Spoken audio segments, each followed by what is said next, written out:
This is Randall and Joan's story.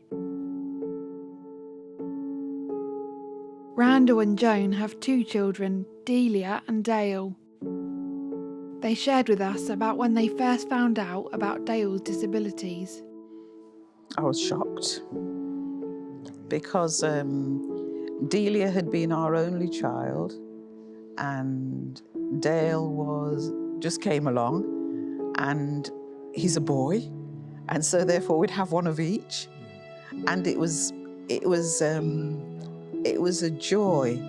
And then they said he had a heart murmur. Having been a midwife, I wasn't bothered. And then they said that, oh, it's a very big heart murmur.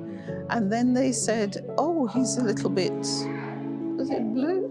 Yeah, His colour had changed, and so therefore he needed monitoring.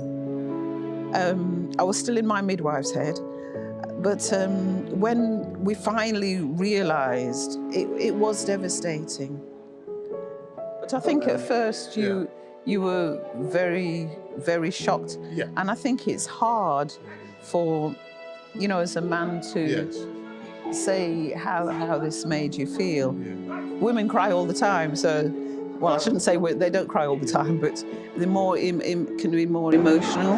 Yeah. And it's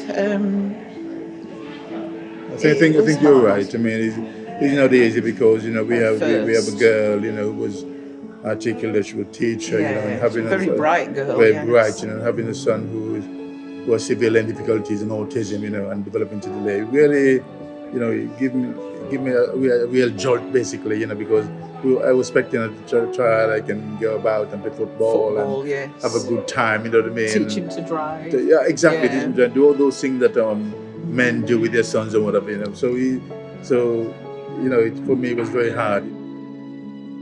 Randall and Joan shared with us about the support they have in looking after Dale. Dale is aphonic, he doesn't talk. And so most things he vocalises if he wants something, which to somebody who's visiting who doesn't know Dale, it might seem very odd. But we've learnt his vocalisations. One day I was at church and I saw this lady and I said to her, come to our house. And so she came to our house and she's never left us since. Her name's Carolindo, and she's Dale's personal assistant and auntie. She's become a member of the family and she understands Dale. And she has brought a lot of different things into his life. And I want to encourage everybody who is looking for an Auntie Carol that there is somebody out there who will come and help you.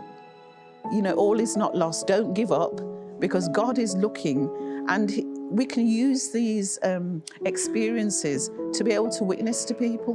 When you think it's impossible, God makes it possible. How has living with disability affected your faith? Dale has improved our faith because so many things happen that you think, oh, I don't know what's going to happen, but we constantly live in faith by saying, somebody had said the other day, oh, we'll net something that we wanted. Oh no, it'll take ages to get that.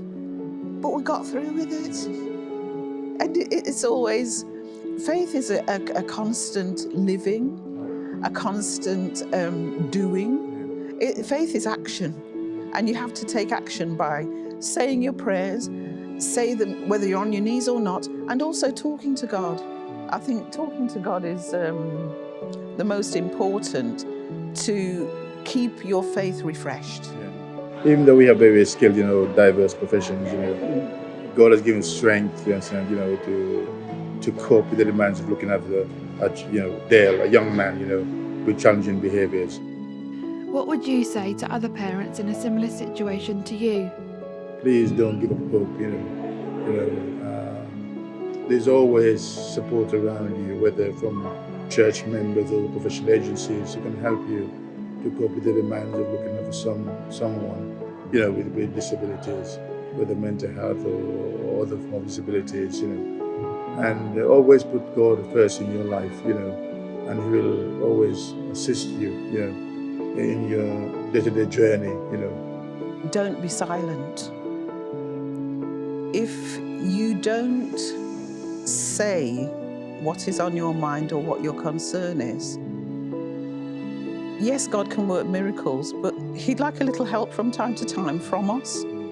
He created us, He knows what we need.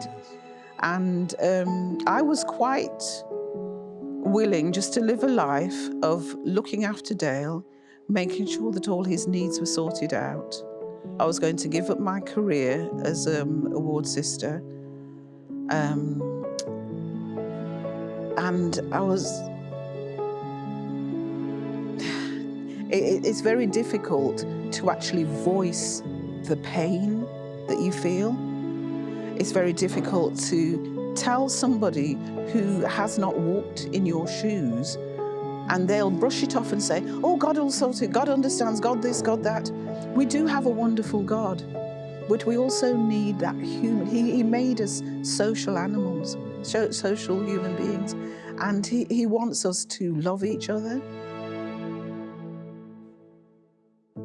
For more information and support, visit www.asna.info.